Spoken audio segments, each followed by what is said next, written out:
Baru je tampal semalam, hari ni dah berlubang balik. Apa cerita jalan kat Malaysia ni?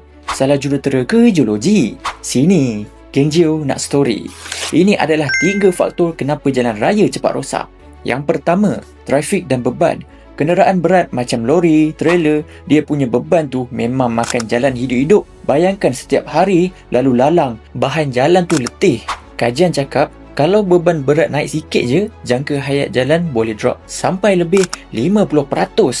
Kedua, kualiti pembinaan. Yang ini 4 jurutera main peranan. Kalau reka bentuk tak cukup tebal, pemadatan tak sempurna, saliran tak betul, alamatnya jalan cepat serenda. Air masuk bawah jalan terus jadi lembik. Ketiga, faktor geologi. Yang ni kita kena salahkan tanah. Kalau bawah tu jenis gambut, tanah lembik, memang susahlah nak tampung beban. So, salah siapa sebenarnya? Jurutera ke geologi? Jawapannya, dua-dua ada salah. Kalau jurutera tak kira jenis tanah masa reka, memang salah dia. Kalau buat kerja cincai, pemadatan ala kadar, tu pun salah dia juga. Tapi geologi pun ada peranan. Tanah memang bukan salah dia jadi lembik, tapi kita boleh kawal dia dengan teknik binaan yang betul. Kesimpulannya, jalan cepat rosak ni sebab kombinasi semua faktor.